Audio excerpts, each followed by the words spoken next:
Padre, y del Hijo, y del Espíritu Santo. Amén. Espíritu Santo, ilumina nuestro entendimiento para que al leer o estudiar la Sagrada Escritura sintamos la presencia de Dios que se nos manifiesta a través de su palabra. Abre nuestro corazón para darnos cuenta de la voluntad de Dios y la manera de hacerlo realidad en nuestras acciones de cada día. Instrúyenos en tus sendas para que, teniendo en cuenta tu palabra, seamos signo de tu presencia en el mundo. Amén. San Jerónimo ruega por nosotros. Es el patrono de los estudiosos de la Biblia. Por eso traté de empezar el curso el 27 de septiembre, porque septiembre es el mes de la Biblia. El 30, que es lunes, es el día de San Jerónimo. Justo estamos en la novena de San Miguel, justo que es el 29 de septiembre. Que bueno, está todo movidito. La semana pasada me encontré con un papelito. ¿Te acuerdan que se había hacer alguna pregunta? Acá hay una pregunta muy buena. Me di cuenta que, claro, hubieran faltado algunas... esto, digamos, fue una introducción teológica a la lectura de la Biblia.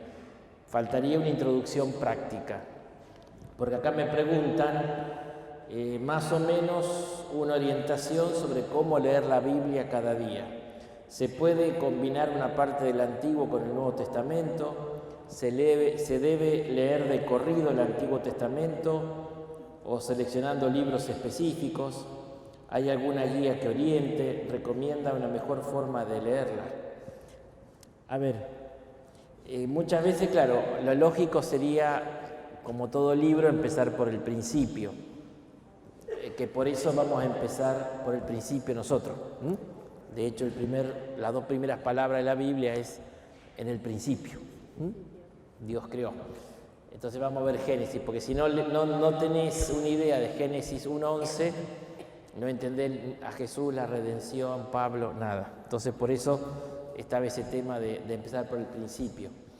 El problema es que cuando uno empieza a leer, el Génesis más o menos se lee bien, después la historia de los patriarcas es más o menos entretenida, después empieza a leer el Éxodo y está interesante porque hay ahí todo qué va a pasar con Moisés, los judíos, los egipcios, qué sé yo.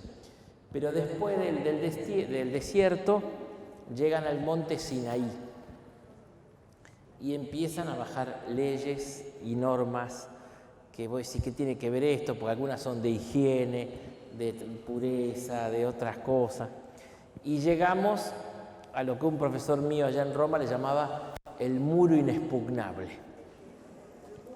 Inexpugnable, ya ahí te queda, que el Levítico, que es más aburrido que chupar un clavo. Claro, él nos decía, el profesor del Pentateuco, el padre Scar, que el Levítico es como un código. Viste, los códigos son para consultar. Es un código o ritual litúrgico. Entonces, pecó el sumo sacerdote, a ver cuántas patas, cuánto tiene qué parte de la vaca hay que ofrecer. Entonces ahí te dice si el sumo sacerdote, si fue leve, tiene 2 pichones, si fue media vaca, todas esas cosas que voy a decir que sirve para la vida espiritual. Y después de eso el libro de los números, que también es aburrido. Entonces ya la mayoría ya se duerme leyendo eso porque es más que aburrido. Por eso no sé si es buena la lectura corrida. Por ahí Génesis y Éxodo lo haría porque no se entiende. Hoy vamos a ver un ejemplo de las relecturas del Éxodo, por ejemplo. No se entenderían si no haríamos eso. Uno por ahí aconseja leer, si es una primera aproximación, por ahí es mejor comenzar por el Nuevo Testamento, porque nos resulta más familiar. Empezar por los Evangelios. En eso sería para un curso entero. El orden en la iglesia antigua era muy lindo. Era Marcos, que es el más breve, el que tiene más acción y menos contenido doctrinal. Marcos, que se lo daba a los catecúmenos para que sepan quién es Jesús y qué hizo. Entonces ahí, 16 capítulos, cortito, tenés en Marcos como una presentación rápida de quién es Jesús, ¿no? Como Mesías y como Hijo de Dios. Después está el de Mateo, que ya vimos que tenía 5 discursos doctrinales, y ahí nos enseña qué es el reino de Dios y cómo se vive, ¿no? Después está Lucas, que ahí se puede ver Lucas y Hechos, porque escribió el mismo autor 2 tomos, para ver cómo la obra de Jesús sigue presente y cómo Jesús sigue presente en su iglesia en los Hechos de los Apóstoles. Y después el de Juan, que le llaman el Evangelio de los presbíteros. La palabra presbítero en griego significa anciano, de ahí la presbicia, que nos agarra después de cierta edad, porque dice que es el Evangelio de la madurez, que uno tiene que, es muy meditativo, por ahí no es tan fácil su lectura, pero bueno, ese es el orden. Después las cartas de Pablo. Del Antiguo Testamento, por ahí lo más divertido de leer son los libros sapienciales. Los salmos siempre como oración. O sea, no hay, digamos, una norma. Digamos, por ahí uno puede, bueno, quiero saber la historia, por ejemplo, quiero estudiar profeta. Bueno, primero léete la historia. Entonces te agarrás 1, 2 Samuel, Josué, Jueces, y después 1, 2 Samuel y Reyes. Y ahí tenés un pantallazo de la historia de Israel. Y vas a entender entonces que los profetas dicen, tiempo del rey tal, vino la palabra sobre Jonás, sobre este, sobre el otro, entonces vos ya te podés ubicar. Pero bueno, hay varias guías de lectura, eso se puede hacer. Esto más bien lo nuestro fue una introducción teológica, quedamos en deuda de esa introducción práctica. Nosotros vamos a empezar por el principio, o sea, los primeros capítulos de Génesis, porque eso es fundamental o sea, es el prólogo, el primer capítulo, sin eso no se entiende lo que sigue. En San Pablo dice Jesús es nuevo Adán, que Jesús tiene que reparar el pecado, pero bueno, hay que empezar por eso. Por eso Génesis 1:11 es como el pórtico de todo. Así que el consejo desde la vida espiritual, lo que más se aconseja es el Evangelio de cada día. O sea, porque uno va al tono con la liturgia. O sea, desde el punto de vista espiritual, lo ideal sería que uno haga oración con el Evangelio de cada día. Por eso hace mucho bien esos libritos que es el Evangelio de cada día, te lo mandan por mail, por WhatsApp. Siempre es bueno seguir, porque seguís el ritmo litúrgico, ¿no? Y tomás la palabra como te viene. Entonces, eso me parece que es lo que más se aconseja, ¿no? Para eso. Después, si uno que hace un estudio, sería distinto por ahí de esta lectura espiritual. Bueno, yo aconsejaría empezar por los Evangelios, Hechos, San Pablo, y después meterse en el Antiguo Testamento. Si está demasiado crudo, leer un poco el Génesis, pero uno por catequesis ya sabe algo de la manzana, aunque no hubo manzana, pobre. Vamos a reparar la pobre manzana, ¿eh? No tiene que ver la manzana. No, en serio, porque, bueno, San Agustín, que le gustaba el latín, jugaba con la palabra malum, mala, male. En latín manzana es male. Entonces de ahí vino la manzana, pero en hebreo es fruto, fruto del árbol, pobre. Pero bueno, más allá de lo anecdótico, quiero decir que en ese sentido, por ahí para tener una idea, pero bueno, sería un poco, no sé si respondí más o menos a esto, ¿no?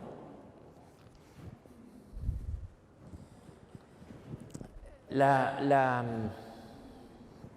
semana pasada vimos un poco rápido esto, pero me gustaría que lo veamos de vuelta, sobre todo para centrarnos en 2 diapositivas que son muy importantes, que son mi obra de arte. Entonces, sí, pero prohibida su reproducción. Copyright, no se ordena. No, insisto, me salté un par de cosas, vamos a ir un poco más profundo, pero bueno, pero no sirve. Le insistí en esto, que es, digamos, hay una lectura personal y una interpretación privada. El problema fue que Lutero dijo que solo es válida esta.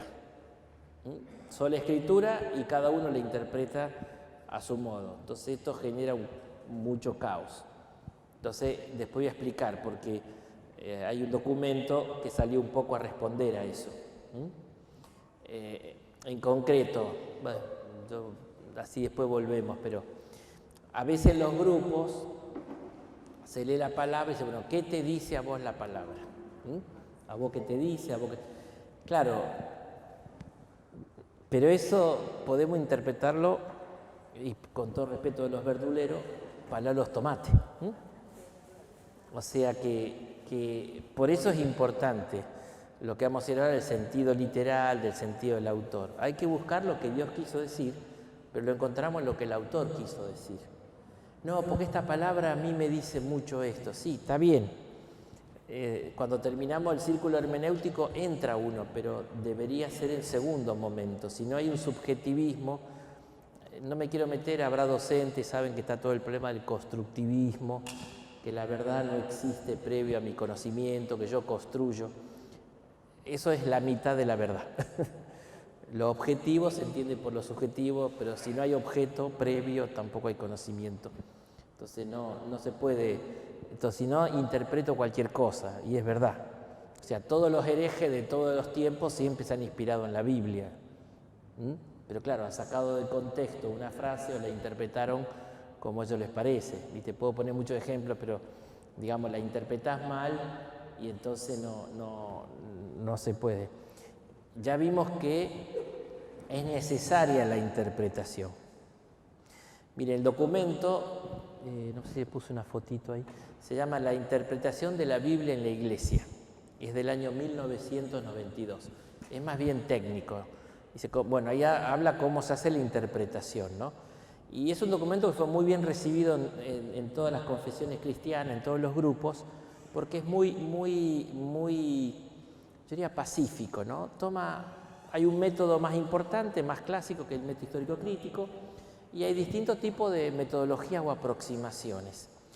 Y todos tienen algo positivo y algo negativo, hace una valoración.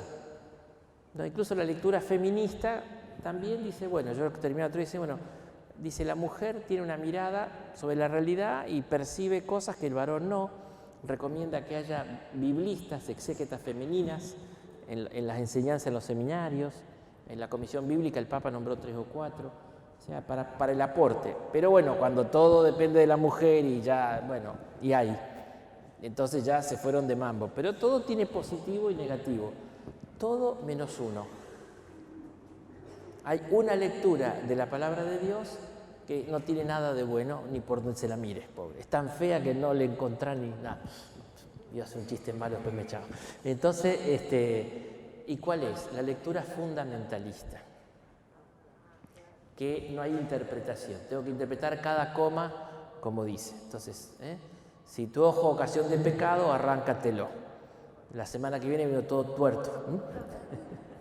Si tu mano, venimos todo manco. Bueno, hay que interpretar los textos.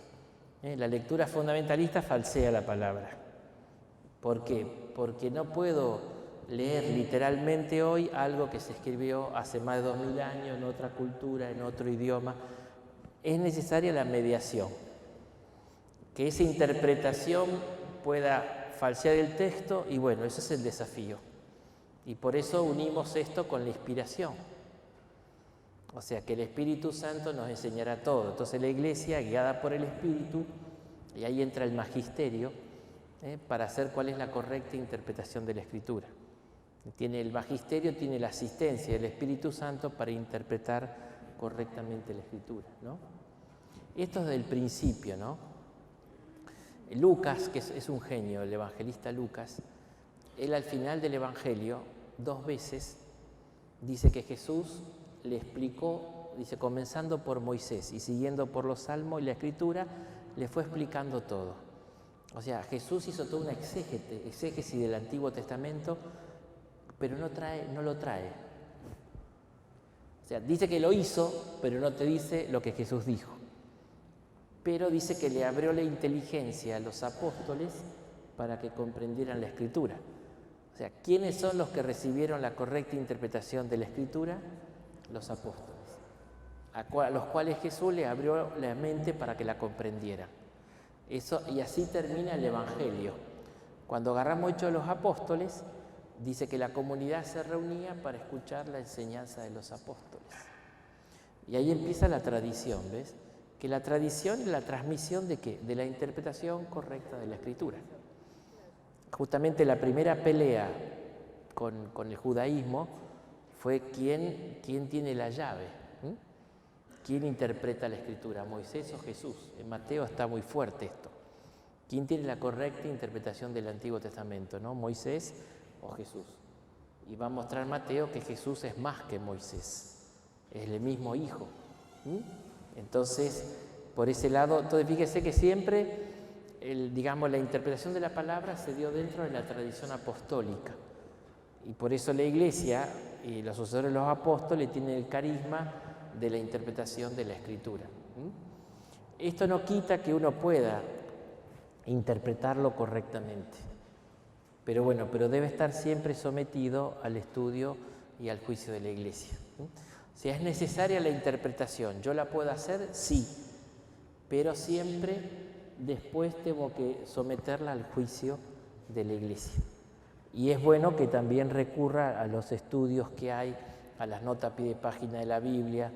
Fíjate que ahí estaba la diferencia. Como Lutero hablaba del libre interpretación, las Biblias protestantes no tienen nota a pie de página y nota introductoria. Ahora sacan Biblia de estudio y entonces hay un aporte, ve que está en el fondo. Pero en general no tienen nota. Las Biblias católicas, justamente porque hay que interpretarla, te ponen un numerito, acordate tal cosa, tal otra. Por ejemplo, estaba preparando el Evangelio del otro domingo, soy Pedro de Mendoza, estoy adelantado, pero por el tema de que me piden que, Marta y María.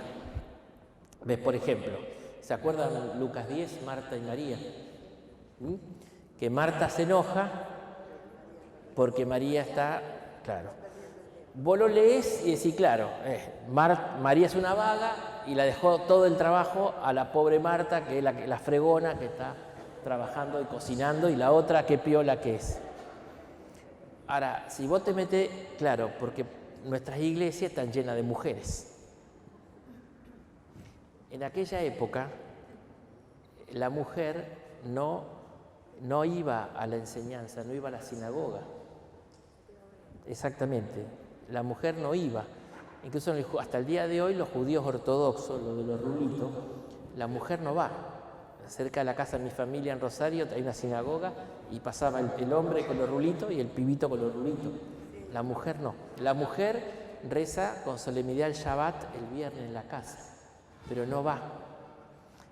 Lo vamos a ver con Génesis. Ellos dicen que cuando Dios crea al hombre y le da la ley, existía Adán y todavía no estaba Eva. Toman el segundo relato de la creación. Pero la mujer no iba, entonces ningún rabí, ningún maestro tenía discípulas. No había. Ahora, y después, estar sentado a los pies de alguien es ser discípulo. San Pablo dice, yo me formé a los pies de Gamaliel. Es la expresión para decir, yo fui discípulo del rabino Gamaliel. Entonces María está sentada a los pies con los apóstoles. Entonces Marta no era feminista, al contrario, está enojada porque María no tiene que estar ahí. El lugar de María es la cocina. No, la mujer no tiene que estar como discípula. Y después el Evangelio dice que Jesús tenía unas mujeres que lo seguían. O sea que Jesús como rabino, como maestro, rompe todo el esquema del judaísmo y acepta a la mujer como discípula. Por eso Pablo decía, ya no hay hombre ni mujer. Esto es un tema actual, pero costó tanto porque el judaísmo es tremendamente machista, pero el cristianismo no, abrió la puerta a la mujer y participaba activamente desde el vamos. Entonces ve que Jesús aceptaba discípulas, ningún maestro, ningún rabino aceptaría discípulas. Entonces en el fondo el Evangelio, y es la mejor parte, que no le será quitada, está bien, es la contemplación más que el servicio, pero también está ese tema del discipulado. Fíjate, todo esto lo entendemos si vamos a la nota de pie de página y entendemos cómo era aquella época. Ve que la interpretación es necesaria.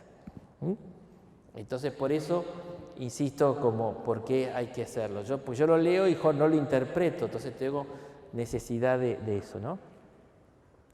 Bueno, es una lástima dejar de ver esto, pero bueno.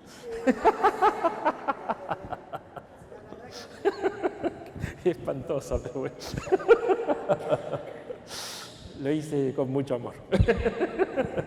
Cuando se les quema la torta, ¿qué dice? Está hecha con mucho amor. Bueno. Bien, entonces, esto es lo que dice Dei Verbum. Entonces, ¿por qué? Dios habló por medio de hombres y a la manera humana. Entonces, el intérprete de la Escritura debe investigar con atención qué pretendieron expresar los agiógrafos, los escritores, y Dios quiso manifestar por sus palabras, para comprender lo que Él quiso. Entonces, para descubrir la intención de los apócrifos, entre otras cosas, hay que atender a los géneros literarios. ¿Se acuerdan que son los modos de decir, de contar, que no son los propios nuestros? Entonces, el oriental usa mucho las parábolas, usa mucho las hipérboles, que son exageraciones. O sea, si tu ojo es ocasión de pecado, arráncatelo. Bueno, eso es una hipérbole. Significa que no lo tengo que interpretar literalmente, como diciendo, no se puede jugar con el pecado ni con la tentación, hay que ser firme. ¿Ve? No se puede entender literalmente. Hay que entender el modo de decir. Yo le puse lo del pastorcito mentiroso, o sea, ese tipo de cosas. Entonces trataba el tema de los géneros literarios, ¿no? Bien.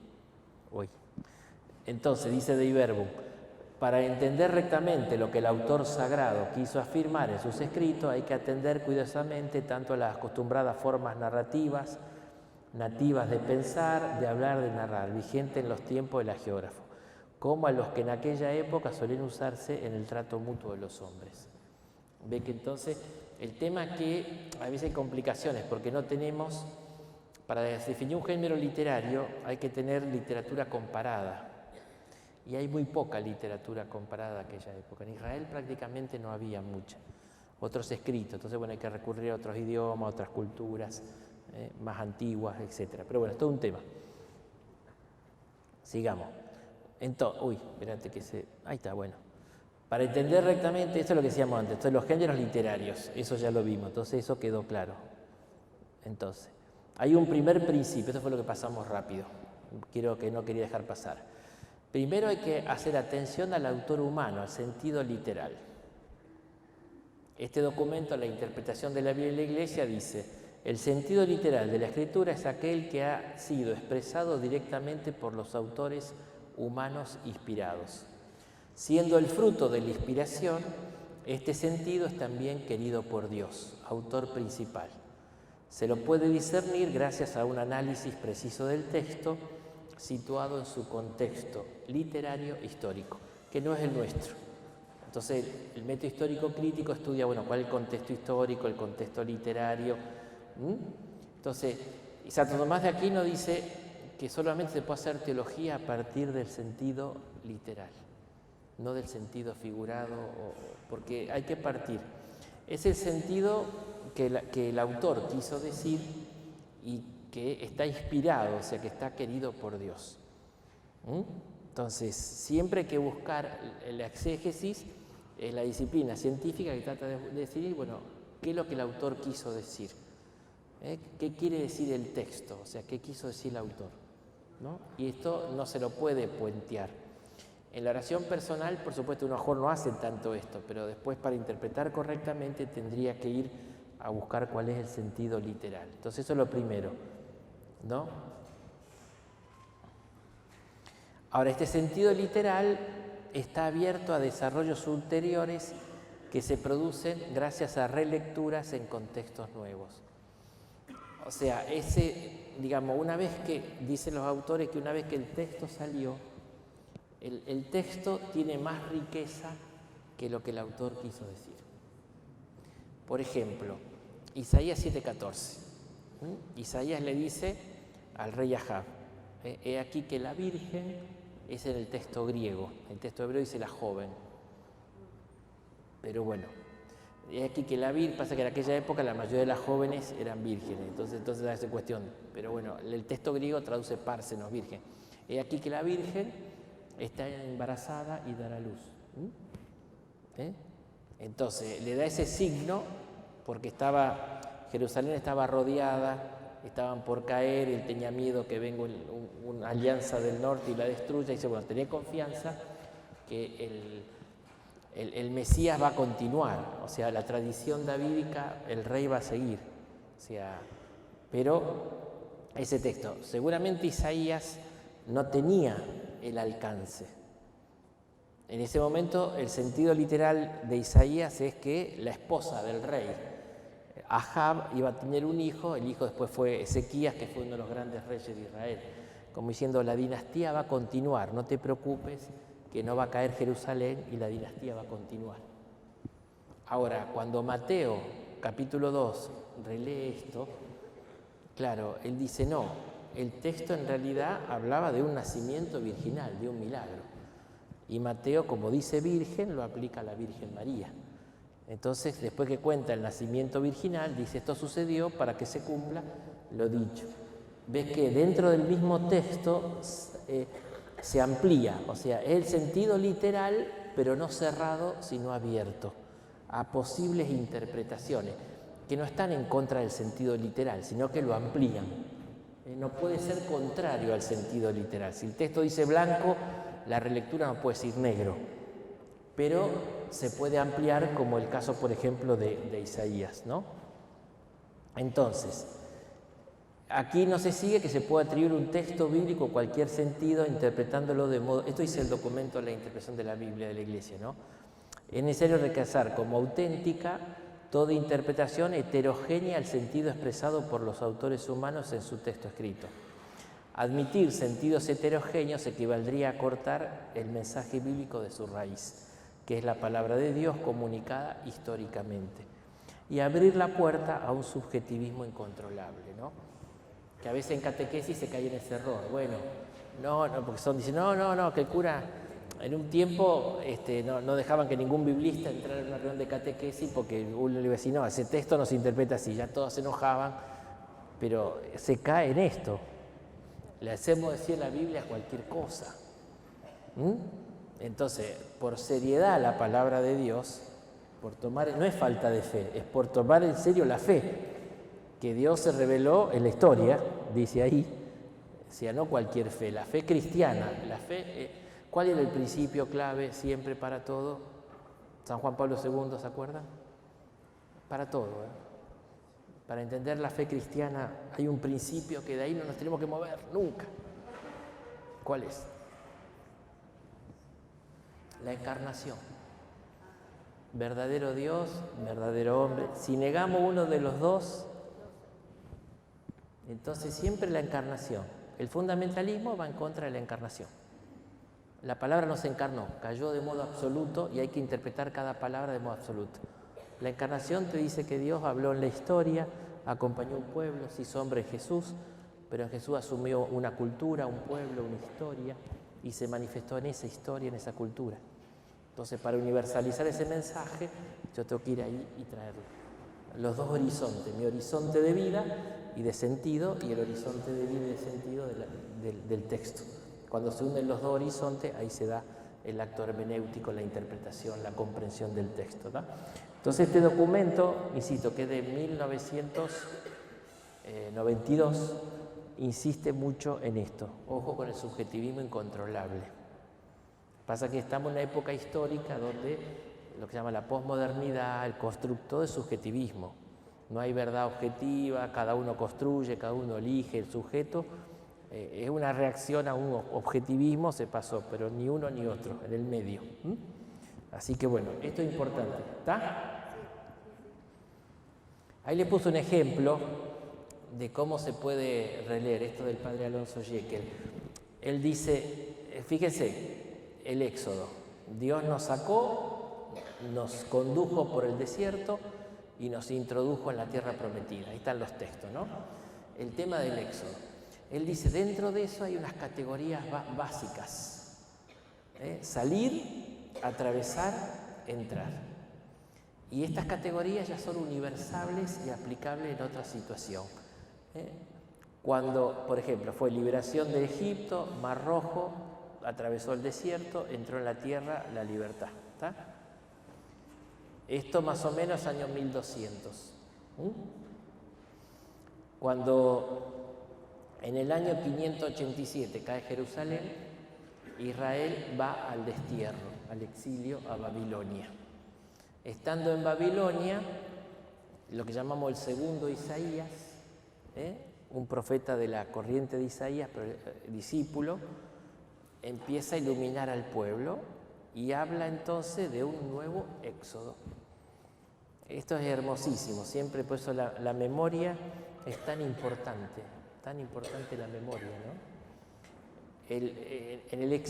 Hoy se piensa que la mayoría de los libros se recogieron en el exilio. Porque ¿qué es lo que da identidad a una persona? La memoria. Las personas, lo digo porque me tocó tener una casa para curas ancianos en Rosario y tenía un padre con Alzheimer, ¿no? Y entonces no sabía quién era a veces, cuando le agarraban los episodios. Entonces no sabés, ¿y yo quién soy? ¿Y yo qué hago acá? Cuando pierde la memoria, pierde la identidad. Entonces el pueblo estaba en el exilio, estaba en medio de los babilonios, otra cultura, pensaban que Dios lo había abandonado, que ya... Y la única, para mantener vivo al pueblo, empezó a autoafirmarse y a recuperar su identidad. Y encuentra su identidad en Dios. Entonces ahí se empiezan a recoger todas las tradiciones y a poner por escrito, ¿no? Israel como pueblo de Dios. Y entonces se recogen las tradiciones del Éxodo y dicen, bueno, si Dios nos salvó una vez, nos puede salvar por segunda vez. Yo ahí entendí, esto es largo, por qué la relación que hay entre memoria y esperanza. Siempre se habla que la fe tiene relación con la inteligencia, porque ilumina la inteligencia. La caridad, el amor, tiene relación con la voluntad, con el querer. Y la esperanza tiene relación con la memoria. Pero es por eso, porque la memoria de los beneficios de Dios te mantiene la esperanza.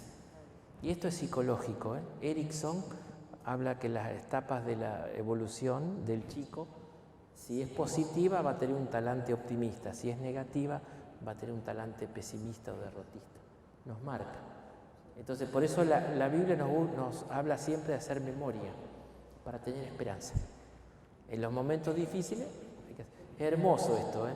Y después San Ignacio, tengo un montón de, bueno, sería un día.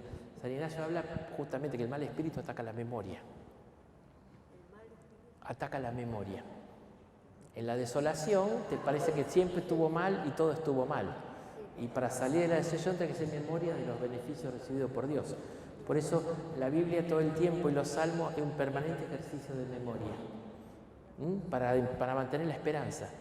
Entonces, en el exilio dijo, bueno, Dios nos salvó ya, nos puede volver a salvar. Entonces hablan de un nuevo éxodo, y ahí están los profetas, fíjate, Jeremías, Ezequiel, los tres profetas del exilio, hablan de un segundo éxodo, y entrar en la tierra, restaurarla, ahí están los profetas de la vuelta, segundo Isaías, Ageo, Zacarías, los salmos.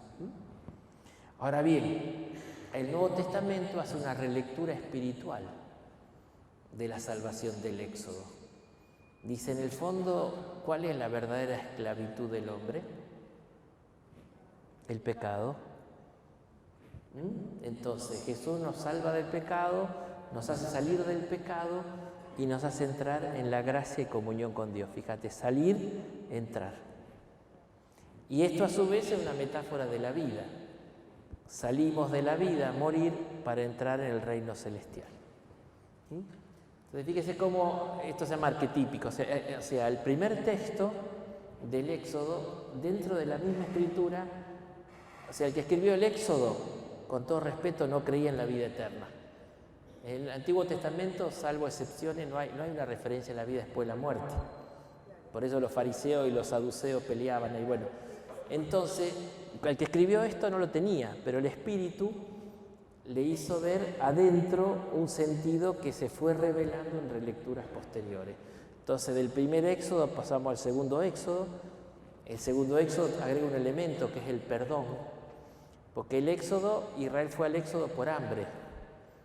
En cambio, al exilio fue por castigo del pecado. Entonces, los profetas hablan del perdón.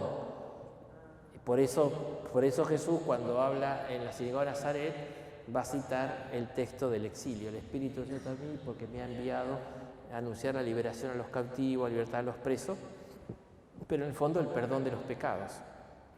Eso permite, como ya Isaías leía la redención como perdón del pecado, bueno, Jesús viene a librarnos del mal fundamental que es el pecado, y la causa del pecado es la muerte, por tanto nos hace pasar del pecado a la gracia y de la vida, de la muerte de la vida a la vida eterna. Es un ejemplo de cómo el texto se va releyendo e interpretando, pero fíjese que se mantiene lo homogéneo, no interpretamos cualquier cosa. Entonces, en una época, en los años 70, ustedes no habían nacido, yo sí, quedé como un duque, ¿eh? Mirá, tampoco, las suegras tampoco, ahí quedamos bien, repara un poco. Por ejemplo, ahí uno se da cuenta, entonces hay gente que hacía, en los años 70, leía el Éxodo, que es una liberación política, y de ahí pasaba al presente. Yo he leído textos de autores que decían, bueno, así como Moisés concientizó al pueblo que era oprimido, bueno, el imperialismo nos está oprimiendo, entonces tenemos que hacer la revolución y justificamos la violencia porque el imperialismo no nos deja libertad, así que vamos a romper todo. Eso estaba en los años 70. Sí, no, y la violencia, más que hippie, eso fue otra relectura, pero fíjate que el error hermenéutico ahí es que pasa de acá a la actualidad sin ver la relectura, entonces hace una interpretación no correcta del Éxodo. Es un texto de liberación, perfecto, tiene un componente político también, pero ojo que Jesús lo interpretó de otro modo. Porque la raíz de la alienación no es la política, que son los marxismos, sino el pecado. Ahí hay un... Bien. ¿Quedó? ¿O confundí más?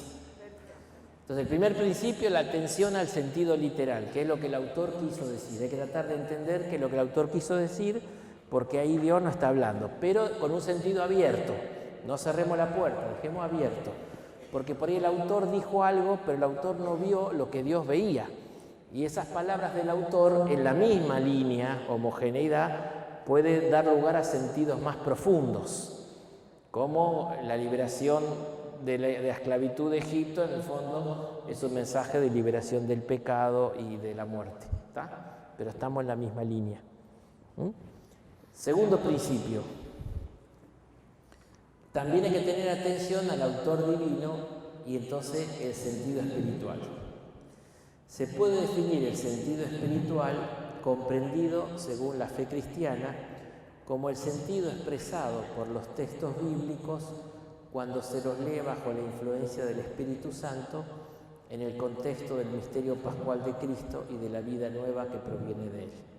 Este contexto existe efectivamente. El Nuevo Testamento reconoce en él el cumplimiento de las Escrituras. Después, normal releer las Escrituras a la luz de estos nuevos contextos, que es el de la vida en el Espíritu, que es lo que yo hice. Entonces ahí está, yo puedo leer el Éxodo y entenderlo en sentido espiritual como liberación del pecado, de la muerte, pero por ese tema. A ver, ¿por qué hay que distinguir entre, a veces se distingue sentido espiritual y sentido literal? Esto viene fundamentalmente por el Antiguo Testamento. ¿Está? ¿Por qué? Porque le pasaba a los padres de la iglesia, por eso hablaban del sentido alegórico. O sea, usted lee el Antiguo Testamento y se van a encontrar con textos muy duros. Había un cura en mi diócesis que había hecho la marina, la colimba con la marina, que era como 3 años. Bueno, entró como 20 y pico años. Entró de grande. Y esa es la época que todos entraban de chico y estudiaban latín ya del seminario menor. Claro, este entró con 20 y pico años, venía de la marina, no le costaba, entonces nunca entendió mucho el latín, así que pobre, las clases eran en latín, no entendía nada, pobre. Y él dice que, claro, él agarraba los salmos y los rezaba con mucha piedad, ¿viste? Ahora, cuando vino el concilio y se tradujeron al español, dice, yo rezaba esto. El Salmo 137 que dice, si me olvido de ti, Jerusalén, que se me paralice la mano derecha. Es muy lindo, porque no olvidás Jerusalén. Pero después al final dice, le dice, ¿quién podría agarrar tus hijos, estrellarlo contra la roca y reventarlo? ¿Viste? Entonces, ¿cómo se come eso? Agarrar Deuteronomio 7, la ley del jerem, que es el exterminio. Si conquista un pueblo, no hay que matar a todos. Entonces, ¿cómo se come eso? Entonces, sin duda que es un desafío, ¿ves? Si agarras fundamentalista, sonaste, hay que interpretarlo sí o sí. Entonces, los padres de la iglesia hablaban que tiene un sentido alegórico. Entonces, los filisteos son los vicios, decía. Entonces, hay que combatir con los vicios, como Israel combatía con los filisteos y matarlos a todos, pero a todos los vicios, ¿está? Entonces, claro, trataban de darle un sentido. Entonces, el sentido espiritual sería este sentido que Dios quiere dar en ese texto cuando se lee desde la vida nueva en Cristo. O sea, no puedo interpretar literalmente. Entonces, porque digamos, hay que interpretarlo desde el Nuevo Testamento. Entonces, el sentido literal era ese. Hay que reventarlo a todo. El sentido espiritual hay que reventar a todos los vicios y pecados. ¿Está? Entonces lo interpretaban, después hacen alegoría. Entonces los padres de la Iglesia hacían comentarios del Antiguo Testamento haciendo comparación, alegoría, bueno, pasando todo al plano de la vida espiritual.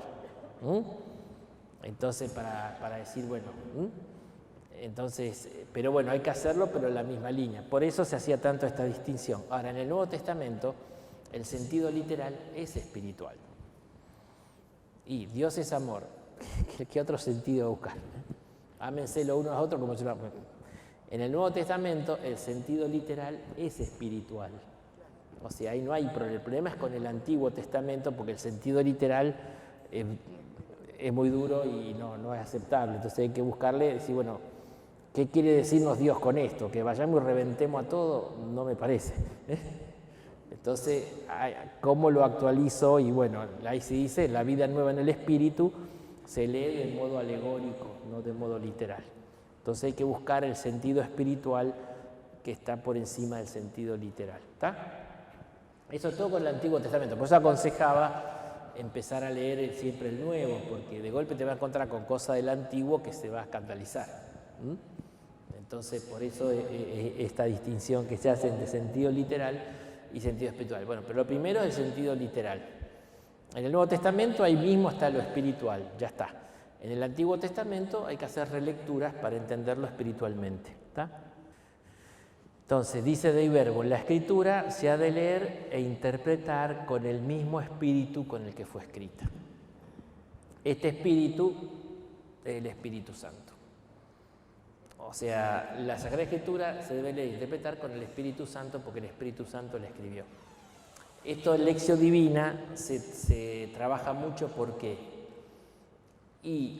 comprende más la Escritura la persona que está más en gracia de Dios. Los grandes intérpretes de la Escritura han sido los santos, porque conocen a Dios con naturalidad. O sea, no es cuestión de estudio, aunque el estudio es necesario, pero mucha gente sin tener estudio llega a una comprensión de la Escritura que por la gracia, pero por la santidad de vida. Santa Teresita del Niño Jesús es lindo porque ella, en aquella época no se podía estudiar. Sabía leer, sí, pero muchas monjas no sabían ni leer. Y entonces ella dice que le hubiera gustado aprender griego y hebreo para leer el texto original. Que en aquella época las monjas nada. Pero sin embargo, la comprensión que ella tiene de los textos evangélicos no se explica sino por la acción del Espíritu Santo, porque por connaturalidad. ¿Sí? Entonces por eso se insiste mucho en esto, ¿no? O sea, que el estudio te ayuda a entender mejor, pero hay que tener la acción del Espíritu para interpretar correctamente, ¿no? Entonces los padres de la Iglesia, sobre todo en Oriente, enseñan que hay una especial presencia del Espíritu Santo en la Escritura. Y el principal fruto de esta presencia es hacer de la Escritura palabra viva de Dios. ¿Se acuerdan que la inspiración estaba en el texto, en el autor, en el texto y en el lector, en los tres? Los padres de Oriente insistían mucho en que el Espíritu salía de la Escritura. ¿Está? Entonces, por eso el principio hermenéutico, que si fueron escritas por inspiración del Espíritu Santo, deben ser leídas, comprendidas con este mismo Espíritu. El segundo principio, ¿no? Lectura, ahí está. Entonces, Orígenes, quien lee las Escrituras debe estar lleno del Espíritu Santo porque sólo así las puede interpretar. San Simón el Nuevo Teólogo. Todos pueden entender lo que leen en los libros, pero las cosas que se refieren a Dios y a la salvación no pueden comprenderse sin la iluminación del Espíritu Santo. O sea, para encontrar el sentido espiritual hay que hacer una lectura con la iluminación del Espíritu Santo. Bien. Ahora explico esto. Después del concilio, como abrió mucho las puertas al sentido literal, a la investigación, es verdad que ese dibujito con la pila de libros es real. O sea, la mayor parte de los estudios bíblicos se dedicaron al estudio histórico-crítico científico de la palabra. Si hay comentario hasta palabra por versículo, vos querés hacer una tesis y ya están todos los versículos estudiados, está todo. O sea, se ha estudiado muchísimo este tema. Y es verdad que se ha descuidado un poco la lectura más espiritual. No son muchos los que hacen la síntesis. O sea, se creó como una división, ¿no? El exégeta va por un lado y el espiritual va por otro. O la catequesis va por otro, por eso decía yo que a veces no había buen acuerdo. Entonces, cuando se hizo el sínodo sobre la palabra de Dios, el Papa Benedicto, que presidía el sínodo, pidió la palabra y resaltó esto. Dice, está bien todo lo que se hizo, pero no nos olvidemos que Dei Verbum pone dos cosas. El segundo principio, leerla en el espíritu con que fue escrita, también es válido y se perdió un poco. Entonces invita a que, digamos, haya una exégesis teológica, una interpretación teológica de los textos. O sea, que así una vez que terminé todo el análisis, digo, bueno, ahora, ¿esto qué quiere decir? ¿Qué nos quiere decir Dios en el texto, no? Ese es un poco el tema. Entonces se descuidó. Entonces el Papa, la intervención del Papa es esta. Dice, el hecho histórico es una dimensión constitutiva de la fe cristiana, que es la que niega el fundamentalismo, por eso está eso. La historia de la salvación no es una mitología, sino una verdadera historia, y por tanto hay que estudiarla con los métodos de la investigación histórica seria. El método para estudiar los textos históricos es el método histórico-crítico, ¿está? Que él consigue. Sin embargo, esta historia posee otra dimensión, que es la de la acción divina. En consecuencia, la Dei Verbum habla de un segundo nivel metodológico necesario para una interpretación correcta de las palabras, que son al mismo tiempo palabras humanas y palabra divina. ¿Ve? La encarnación, humano y divino, siempre. Dice el Papa, entonces, el concilio, siguiendo una regla fundamental para la interpretación de cualquier texto literario, dice que la escritura se ha de interpretar con el mismo espíritu con que fue escrita. Si yo quiero entender la obra de Borges, conocer la vida de Borges, el túnel, el informe sobre ciego, que sabe que Borges estaba ciego, o sea, la vida, la biografía de la persona te hace entender el texto. Entonces, por eso se aplica a cualquier obra literaria, uno entiende, ¿no? Bueno, acá igual, entonces el Espíritu Santo y la vida de la iglesia, la comunidad, te hace entender mejor el texto, ¿no? Dice, por eso indica 3 elementos metodológicos fundamentales cuyo fin es tener en cuenta la dimensión divina o neumatológica, o sea, del espíritu de la Biblia, ¿no?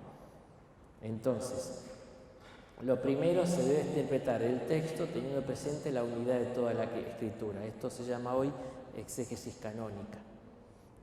O sea, lo que vimos recién, la unidad de toda la escritura. O sea, el Éxodo, perfecto, pero no puedo pasar del Éxodo a la vida política. Tengo que ver cómo lo relee el segundo Isaías y cómo lo interpreta Jesús y Pablo. ¿Ve? O sea, hay que ver antiguo y nuevo. Tengo que ver toda la escritura. Es un principio. Segundo, tener presente la tradición viva de toda la iglesia, cómo la iglesia lo vivió y lo interpretó. Y tercero, la analogía de la fe. O sea, como que la fe tiene un carácter analógico, o sea, no unívoco ni equívoco, sino que se relacionan las verdades. O sea, yo saco un texto de la Escritura y me dice una cosa, pero bueno, San Pablo, las obras no sirven, solo la fe. Bueno, pero Santiago dice, si tu fe no tiene obra, está muerta. Bueno, ve, entonces hay que entender que Pablo quiere decir que lo primero es creer y después por la gracia obrar. Y Santiago nos va a decir, bueno, pero el índice de que estoy una nueva criatura, que bueno, es que obro bien. Entonces ve que si yo tomo uno o tomo otro, no puedo tomar frase suelta. Siempre hay que tener en cuenta toda la Biblia y la relación de las verdades entre sí, ¿no? Esa es la analogía de la fe. Bien. Entonces, para sacar el sentido exacto de los textos sagrados hay que atender por lo menos a esto. Entonces, el contenido de toda la Escritura, la tradición viva de la Iglesia, que es la que lleva la Escritura y la interpreta. Acuérdense que la palabra estaba en la tradición. La tradición la transmite y la interpreta. y después la analogía de la fe. Son los tres principios que el Papa recuerda que es importante que tengamos para hacer una correcta interpretación, ¿no? Fue un pequeño tirón de oreja y decir, bueno, no está mal lo que hicieron, pero le faltó algo más. Eso fue el tema. Entonces, esta ausencia, por eso, bueno, hubo una especie de separación entre exégesis y lección divina. Y tampoco la escritura no es el alma de la teología, que es lo que debería ser. O sea, hay una serie de problemas que causó esta división. Ahí estaban puestos, el Papa los dice ahí, ¿no? Ahí está, intervención de Benedicto el martes 14 de octubre en la sesión del sínodo, ¿no? O sea, bueno, nos vamos por otro tema, pero ahí está. Entonces, el principio fundamental es la encarnación de la palabra. En la Sagrada Escritura se manifiesta salva siempre la verdad y la santidad de Dios, la admirable condescendencia de la sabiduría humana. Porque las palabras de Dios expresadas con lenguas humanas se han hecho semejante al habla humana, como en otro tiempo el Verbo del Padre Eterno, tomando la carne de la vida humana, se hizo semejante a los hombres. ¿Se acuerdan que pusimos el paralelo entre la encarnación en María y la palabra? El Verbo se hizo carne en María, la palabra divina se hizo palabra humana en la Biblia. ¿Ve? Siempre el principio fundamental es siempre la encarnación. De ahí no nos salgamos y estamos bien. Entonces, en un primer nivel es el método histórico crítico que la exégesis católica lo usa. O sea, bueno, histórico porque hay que ver en qué momento histórico se dijo, y crítico porque trata de discernir las cosas como se fueron haciendo la composición del texto. Pero en un segundo momento hay que interpretarla con el mismo Espíritu Santo, y esto fue lo que no se tuvo mucho en cuenta y tuvo algunas consecuencias, ¿no? O sea, si no lo leo, a ver, es legítimo, pero si no está el Espíritu, la Biblia es un libro de historia, que está bien, pero desaparece esta mirada de fe que tampoco hace justicia a la Biblia, ¿no? El Evangelio de Juan dice que estos libros han sido escritos para que crean y creyendo tengan vida. O sea, que fueron escritos para despertar la fe. Entonces no se puede obviar esta dimensión de fe, ¿no? Entonces, sentido espiritual y sentido literal, ahí le explico un poquito, ¿no? Que eso se venía sobre todo en el caso del Antiguo Testamento, donde se distingue un sentido literal y un sentido espiritual. En el Nuevo Testamento el sentido literal es espiritual. Ahí no hay mucha historia. Esto lo paso, quiero ver otra cosita. Bien. Cuando hay distinción, el sentido espiritual no puede jamás estar privado de cierta relación con el sentido literal. Pero hay que verlo de otro modo. Bueno, y para solar de sus ojos, volvemos a ver este poema. Bien, entonces para la interpretación debe tener en cuenta que hay un autor que escribió y hay un sentido literal, pero que escribió inspirado, pero que el texto tiene un sentido más amplio que el autor. Tiene más rico. Una vez que el texto se sale de la mano del autor, adquiere otras pluralidades de sentido más amplia.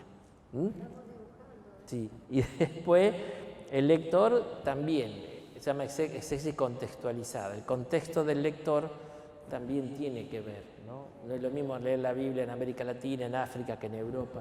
O sea, el contexto social, el género, o sea, el masculino, femenino, hay distintas cosas que uno hace que uno tenga cierta sensibilidad para captar ciertos aspectos del texto que no tiene el que no está en ese contexto. Entonces, el tema es no absolutizarlo, ¿no? Y no apartarse del sentido del autor.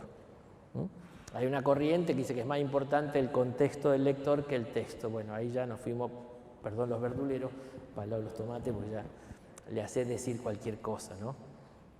Entonces a veces hay que tener un poco de cuidado con esto, pero sí atención a los tres, entonces, y la interpretación entra en juego los tres. Bueno, en vemos los capítulos 4, 5 y 6, no sé cómo, pero bueno, vemos. No, me voy a quedar sobre todo con el 4, el 5, el 6, ya veremos otra vez. porque esto nos sirve de introducción al Antiguo Testamento. Entonces, fíjese que vimos la revelación con la respuesta del hombre, que es la fe.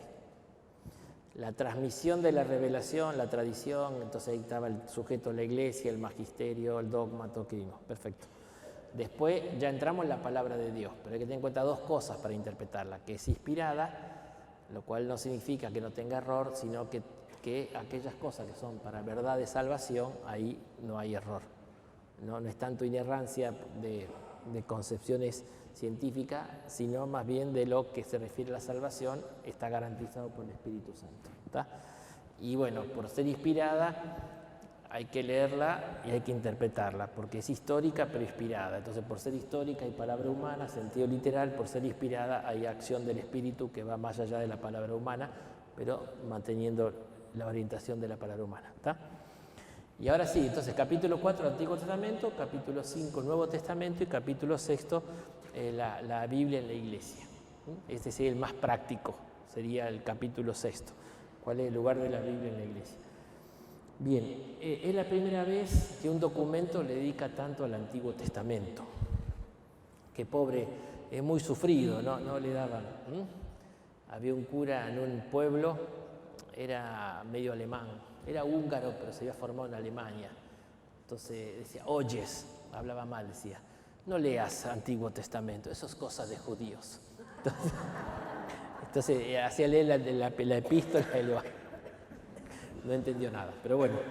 Entonces, pero de hecho, sí, siempre hubo un tema ahí que nos dio urticaria. Miren, recién en el 2003 se sacó un documento, la Comisión Bíblica, que se llama El pueblo judío, su Sagrada Escritura en la Biblia cristiana.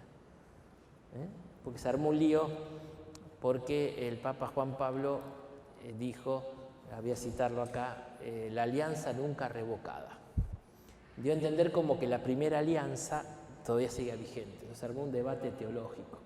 Entonces el Papa Juan Pablo dice, bueno, a la comisión, estudien este tema. Y sacaron ese libro para clarificar incluso las expresiones antisemitas que a veces encontramos. No sé si vieron El gran dictador de Chaplin, que yo la vi esa película, que vos te reís porque hay un doble, hay un hombre muy parecido a Hitler, y entonces hay una serie de confusiones y termina el doble parado delante de la plaza y todo el mundo diciendo Heil Hitler. Entonces el hombre agarra el micrófono y se manda todo un mensaje de amor y de paz y del Evangelio. Entonces vos te matás de risa y después te dice que fue el discurso de Hitler, era verdadero, es la ironía. Entonces como que se inspiró en el Evangelio para ir en contra de los judíos. Y eso es como insultar a la madre. No, sería atacar un católico antisemita es alguien que escupe para arriba. O mea contra el viento, dice en el campo. Bueno, no importa. En el campo dicen eso. Porque es nuestra raíz. Es inconcebible eso. Que haya habido un problema histórico y bueno, que tengan la plata en los bancos, lo que sea, pero es inconcebible, ¿no? Inconcebible. Por eso todo este contexto hizo una dificultad. Además de que es tan difícil, si no lo interpretás, salí corriendo. Entonces, por eso, acá dedica mucho a esto. Son grandes aportes del concilio, es prestar atención al Antiguo Testamento, ¿no? Porque lo mira en el marco de la economía de la salvación. O sea, es la preparación para el nuevo. Por supuesto que no es absoluto lo que dice ahí y estamos en la nueva alianza, pero muchas cosas de la antigua permanecen. Permanecen. Entonces ese es el tema. Entonces hay tres principios fundamentales. Historia de la salvación, que abarca antiguo y nuevo. El número 14 habla de eso. La importancia del Antiguo Testamento y la unidad de ambos testamentos. Ahí están los tres párrafos, apartados de este capítulo 4. La historia de la salvación, hay que mirarlo como una historia. Segundo, es importante el Antiguo Testamento. Vamos a ver por qué. Y tercero, no se pueden separar. Antiguo y nuevo van juntos. Historia de salvación, ¿por qué? porque hace una distinción entre la economía de la salvación, que son los acontecimientos, y el libro. Entonces, y entre ambas se encuentra la palabra. A ver, esto es un avance. La Biblia no es un libro de historia y no nos hace la historia de Israel. Si ustedes leen los libros de los reyes, va a decir, ya les dije otro día, los hechos de los reyes están en los anales. Ahí tenés la crónica, hace lectura teológica, o sea, interpreta desde la fe la historia. Y entonces, el pecado de Jeroboam, no, para uno fue un error político, pero la Biblia lo ve como un pecado, que se separó del sur y creó, hizo todo un templo en otro lugar opuesto a Jerusalén y fomentó la idolatría. En las crónicas no interesaba, porque desde el punto de vista de las crónicas, Jeroboam fue un rey gigante, recuperó territorio perdido, devolvió a Israel toda, o sea, desde el punto de vista, digamos, macroeconómico y sociopolítico fue un genio, pero el libro de los reyes dice que no, que fue un pecador porque como llevó la capital a Samaria y como si la gente peregrinaba a Jerusalén nunca iba a tener todo el poder político, ¿qué hizo? Creó otro santuario, por eso la pelea con los samaritanos que aparece en el Evangelio del domingo, o sea, creó otro santuario y puso un toro y este es tu Dios y generó idolatría, por eso no se lo... Pero es una lectura teológica, ¿ves? Entonces, eso es importante. La historia está contada, pero desde el punto de vista de la fe. Es para que saquemos enseñanzas para la vida de la historia, no tanto para que sepamos los detalles. El que va como historiador por ahí se encuentra con que no puede, pero el que va con mirada de fe se da cuenta que la historia magistra vitae, la historia es maestra de la vida, nos enseña mucho. Bien, entonces el número 14 nos insiste mucho en ver la historia, pero de la salvación. Es historia, pero de salvación. ¿Los acontecimientos existieron? Sí. Pero lo que el autor te cuenta es el significado de los acontecimientos más que los hechos en bruto. ¿Está? Entonces la caída de Jericó, está Jericó, yo estuve ahí, está todo, se ve del año, la ciudad más antigua del mundo. Ahora que tocaron la trompeta y se cayó no te lo puedo decir, pero que estaba. Pero entonces es una interpretación de cómo la conquista fue un don de Dios y no fuerza humana. Por eso ni siquiera tuvo que pelear, tocaban la trompeta y se caían las paredes. Bueno, hay un mensaje ahí que se quiere transmitir. Pero Jericó existió, vos cruzás y está ahí, o sea que no es que no existió, ¿no? Hoy me mandaron un artículo que hay una famosa ciudad de los filisteos que la acaban de descubrir, ahí los judíos, una excavación, la ciudad de Siglag era, que habla en la Biblia que David estuvo ahí, ciudad de filisteos, la acaban de encontrar y encontraron todo un montón. Bueno, o sea, la arqueología va demostrando que esas cosas fueron reales, pero la interpretación de fe no es verificable, porque para un historiador el pecado no es nada, la gracia no es nada. Va a buscar siempre una explicación humana, pero el autor de la Biblia es un creyente y te quiere enseñar que Dios le regaló, la tierra fue un don, no fue una conquista. Porque dice que la conquistaron, pero en realidad la fueron ocupando porque Dios se las regaló. ¿Está? Bien. Lo segundo es la importancia del Antiguo Testamento. ¿Cuál es la importancia? Tiene tres funciones: preparar la venida de Cristo, anunciarla proféticamente y representarla con diversas imágenes. Preparar, anunciar, representar. Vamos a ver despacito cada una de las tres. Preparación. ¿Por qué? Supone que hay un tiempo anterior en relación a algo posterior. ¿Qué dice Gálatas 4:4? Cuando se cumplió el tiempo, envió Dios a su Hijo, nacido de mujer, nacido bajo la ley. Cumplimiento. Se cumplió el tiempo. O sea que el tiempo anterior era preparación, la plenitud de los tiempos es con Cristo. Lo anterior es preparación. ¿Está? Entonces no es lo definitivo. A nivel de la carne, esta preparación, esto va a chocar, pero fue también a nivel de la carne. Mateo, Lucas, pero más Mateo, cuando quiere presentarte quién es Jesús, ¿cómo te lo presenta? Exactamente, hijo de Abraham, hijo de David. Y Mateo va hasta Adán. O sea, te lo presenta para explicar a Jesús. Por eso yo decía que hablar contra el judaísmo es cortar el árbol genealógico.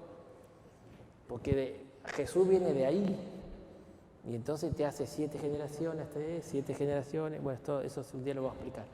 Pero ves que la genealogía es que el Antiguo Testamento prepara también genealógicamente, es el árbol genealógico de Jesús.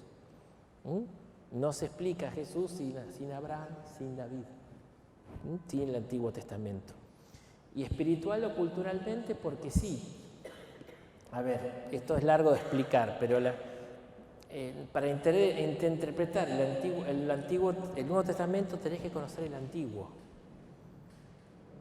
Pablo te dice que en Cristo es el nuevo Adán. Bueno, pero tú sabes quién fue Adán. Adán pecó, pero Cristo no, donde abundó el pecado, sobreabundó la gracia. Vos tengo que entender lo anterior. Y después, esto fue un error de algunos exégetas alemanes después de la Guerra Mundial, que interpretaban todo desde la cultura griega, pero en realidad el trasfondo del Nuevo Testamento es semítico. Es semítico. Ellos tienen la idea que una cultura superior invadía las culturas inferiores, pero no es verdad. Israel tiene una identidad cultural y más bien fue refractaria a la cultura griega. Entonces, por ejemplo, ahí puse justicia, que le expliqué el otro día. Justicia para la Biblia es santidad. Entonces, ser justo, el buscar el reino de Dios y la justicia, es buscar de cara a Dios la santidad.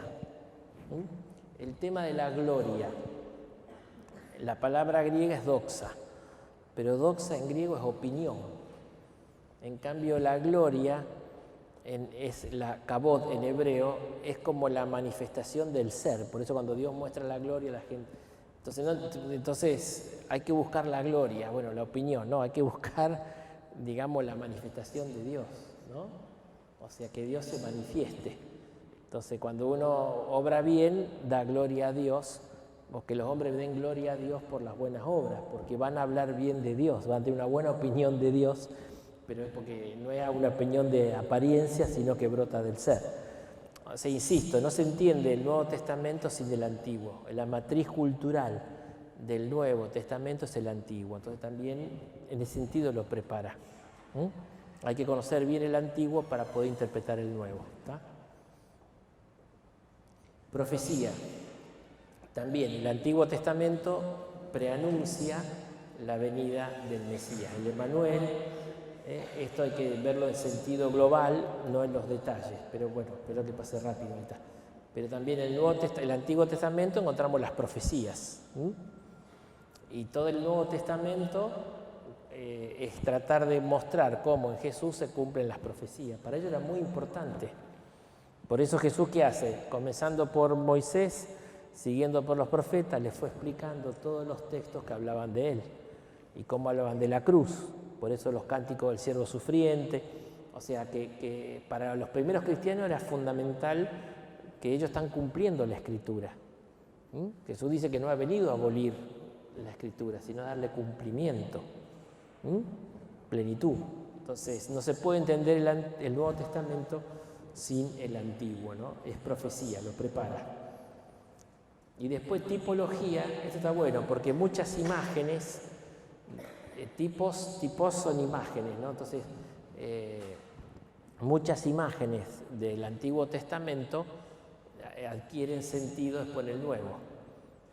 Cuando Juan le dice, este es el Cordero de Dios. Ve.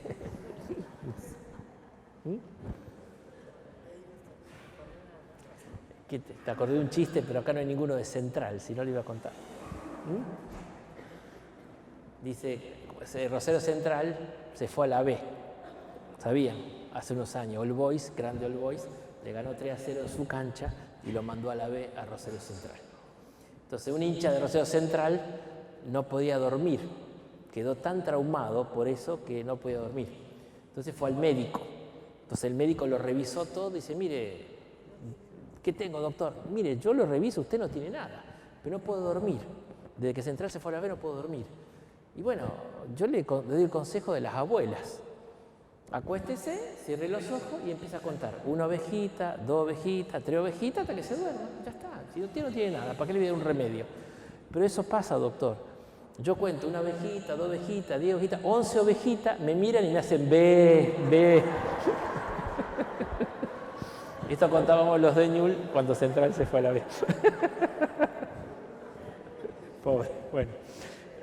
Pero a ver, para un judío, un contemporáneo de Jesús, Cordero de Dios, Cordero Pascual, o sea, toda la reminiscencia, el Cordero que va al matadero, como Cordero que va al matadero, Isaías, no profería amenaza. Es verdad, los corderos cuando los matan, el chancho grita que da miedo.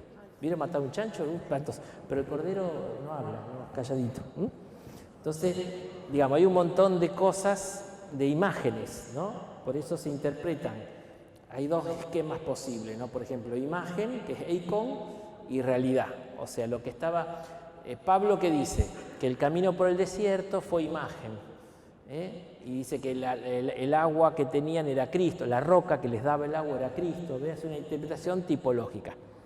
Entonces, la tierra prometida es imagen del cielo, el desierto es el paso por la vida, Egipto es el pecado. Bueno, son imágenes, ¿está?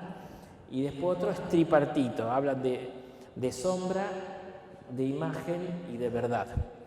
Los que saben filosofía van a ver porque detrás de esto está toda la filosofía neoplatónica, el mito de las cavernas, que nosotros vemos la sombra, hay todo un tema, bueno, no me quiero meter, pero los neoplatónicos son del siglo I, II, y bueno, toda esta visión está muy metida ahí. Entonces hablaban de imagen, realidad, ¿no? Entonces, por ejemplo, Jerusalén sería la sombra, la imagen es la iglesia y la verdad o la realidad es el cielo, la nueva Jerusalén. Ahí tenés los tres niveles. Jerusalén es la sombra, la ciudad histórica, es imagen de la iglesia como nueva Jerusalén, lugar donde Dios está presente, pero a su vez la iglesia es, digamos, ícono, imagen de la definitivo que será la Jerusalén celestial del Apocalipsis, que es el cielo. ¿Ves? Está lo tripartito y otros los dos. Bien. Dice Dei Verbum que esto está muy bueno, tiene valores y tiene límites. Dice que el Antiguo Testamento tiene valores y tiene límites. Entonces hay que reconocer el Antiguo Testamento en cuanto a palabra de Dios un valor permanente, o sea, sigue vigente, pero no tiene un carácter absoluto, ahí sería el fundamentalismo. Y aunque tiene límites, no carece de valor, ¿está? O sea, tiene un valor permanente, pero no absoluto. Y aunque tiene límites, no por eso deja de tener valor. O sea, no es perfecto, pero ¿cuáles son los valores? Y esto dice el Dei Verbum, los pueden buscar ahí. Muestran a todos un conocimiento de Dios y del hombre, es verdad. O sea, es interesante cuando hay mucha psicología, cuando uno lee el Antiguo Testamento, ver un gran conocimiento de Dios y del hombre. Por ejemplo, Abraham. Abraham es un genio. ¿Qué hizo Abraham? Vendió a la esposa, la cobró y no la entregó. Es un genio. Ya parezco Moldaski, pero es verdad. Y lo hizo 2 veces. La descosió. Bueno, pero hay conocimiento. Chiste. Sí. Muestra a todos un conocimiento de Dios y del hombre. El modo de obrar de Dios, justo y misericordioso con los hombres. La pedagogía divina. Interesante porque leyendo la Escritura vemos cómo Dios obra. Entonces Dios se enoja, amenaza, pero después perdona. Hay mucho, o sea, podemos realmente aprender cómo fue Dios obrando con el pueblo en la historia. Expresan un vivo sentido de Dios, contienen enseñanzas sublimes sobre Dios y tesoros de oración, los salmos. Y esconden el misterio de nuestra salvación. 1, 2, 3, 4, 5. Estos 5 son los que pone Dei Verbum, ¿ves? Que son valores. Tiene valores. Hay conocimiento de Dios y del hombre, modo de obrar de Dios, su pedagogía con los hombres, tiene sentido de Dios, son religiosos, son muy trascendentes, tienen enseñanzas sublimes sobre Dios y tesoros de oración, y esconden el misterio de nuestra salvación. Me acuerdo que en Roma un compañero mío quiso comprar la Biblia se llama stuttgartiense, porque el Antiguo Testamento en hebreo, y se fue a una librería judía, desubicado, dice, ¿tiene un Antiguo Testamento? Casi lo mata, ¿viste? Y le buscó Levítico 18, y dice, ama a tu prójimo como a ti mismo. Esto es antiguo para usted, le pegó un... Bueno, entonces no. Todavía tienen, y después está el misterio de la salvación ahí, anunciado, profetizado, ¿no? Por eso dice, los cristianos deben recibirlos con devoción. Los límites que tienen están dados, dice, hay que recibirlo con devoción. Los límites están dados, dice, por la condición de los hombres antes de la salvación de Cristo.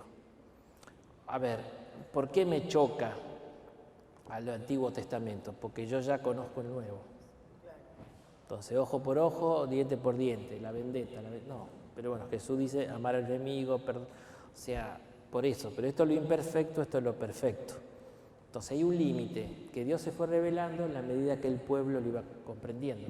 Por ejemplo, la ley del talión, que esto viene por una ley romana, pero otra cosa, pero ¿por qué? Ponía límite a la venganza. No sé si entienden.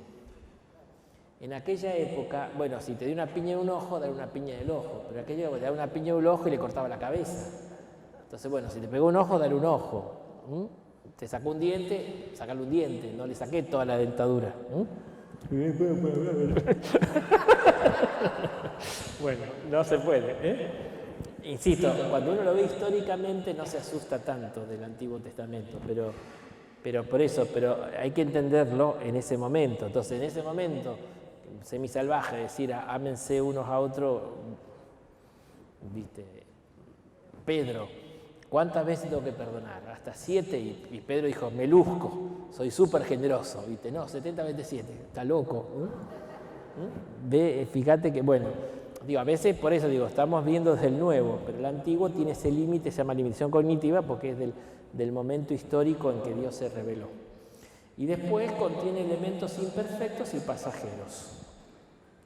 Que el concilio se haya animado a decir esto, fabuloso. Porque ¿cómo va a tener una imperfección? Sí, tiene y un montón. Tiene un montón. Tiene elementos imperfectos y pasajeros. Hay muchas cosas que no van más, otras que siguen, y ahí está el discernimiento, que es lo que continúa, ¿no? Este documento, lo iba a poner ahí, pero era muy largo. Este documento es larguito, gordito, pero el pueblo judío y su Sagrada Escritura en la Biblia cristiana termina diciendo, bueno, ¿cómo se ve? Y dice 3 elementos. Dice continuidad, ruptura y plenitud. Hay cosas que continúan, los 10 mandamientos están vigentes. Pero hay cosas del Antiguo Testamento, si uno pecó se va a confesar, no va a matar una vaca y va a sacrificar. Ya esos sacrificios no van más. Es una lástima porque al cura le llevaban parte del asadito, pero bueno. Y era la mejor parte que había que llevarle. Bueno, paciencia. Me conformo con los canelones de lina. Después, claro, pero otras cosas. Y otras cosas son plenitud. Lo que estaba acá se lleva a plenitud. En el Sermón del Monte, habéis oído que se dijo, no matarás. Bueno, yo le digo, ni siquiera insultes, amar, ¿no? Que el Evangelio lleva a plenitud las cosas. Entonces hay cosas que continúan, hay cosas que se rompen, que no van más, y hay cosas que están en plenitud. Esa es la relación antiguo-nuevo. Pero bueno, hay que discernir cada cosa, ¿no? Y por último, así nos vamos, la unidad entre ambos testamentos. Ahí el concilio cita una frase de San Agustín, que era un genio con el latín, era su idioma, y él dice que el Nuevo Testamento está latet, dice que está latente en el Antiguo, y el Antiguo está patet, está manifiesto, patente en el Nuevo, ¿no? Por eso dice, el primero contiene o prefigura el segundo, y por ello hay que entenderlo en la totalidad, ¿no? Hay 2 momentos, una alianza antigua y una alianza nueva. Entonces, el Antiguo Testamento tiene una plenitud de sentido del Nuevo, y el Nuevo es iluminado y explicado por el Antiguo. Por eso la Biblia los pone juntos. Nuestra Biblia no es el Nuevo Testamento. Nuestra Biblia es el Antiguo y el Nuevo Testamento. Pasa que el Nuevo interpreta, planifica, purifica el Antiguo. Pero los dos son nuestra Biblia. No es que el Antiguo de los judíos y el nuestro es nuestro, el Nuevo es nuestro. No, los dos. La nueva alianza no se entiende sin la antigua.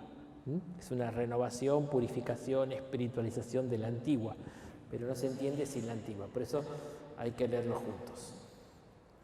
Después de la Dei Verbum, esto es lo que decía, el Papa Juan Pablo II dijo, cuando habla del diálogo con los judíos, ¿no? Pero bueno, hay un texto que dice que es cortarle las piernas. La primera herejía de la historia, Marción, ¿qué hizo? Cortó todo lo que hablaba a favor de los judíos en el Nuevo Testamento. Entonces se quedó con Pablo y Lucas, que son los que más chocan con los judíos, y los otros los sacó. El canon marcionita. O sea, la primera herejía de la historia fue negar el Antiguo Testamento, dice Juan Pablo II. Siglos de prejuicio y de oposición recíproca han excavado un foso profundo que la Iglesia se esfuerza ahora en colmar, impulsada en esta dirección por la toma de posición del Vaticano II. Dice, los nuevos leccionarios litúrgicos han dado mayor espacio a los textos del Antiguo y el Catecismo de la Iglesia se ha preocupado de abrevarse continuamente en el tesoro de la Escritura, ¿no? Ahí dice este discurso que es como cortarle las piernas, una frase maradoniana, pero bueno, dice que es cortarle la raíz, el tronco al Nuevo Testamento. Pablo dice que el Nuevo Testamento florece como un injerto en el olivo viejo. La figura que pone en Romanos 11, o sea que en el fondo es eso, yo corto el Antiguo Testamento, daño el Nuevo. La primera herejía es justamente haber dañado eso, ¿no? Y este es el documento que salió después, pero bueno, se llama El Pueblo Judío y su Sagrada Escritura, que explica eso, pero lo dejo acá porque no me pasé 5 minutos. Así que bueno, José María, ¿había algo más?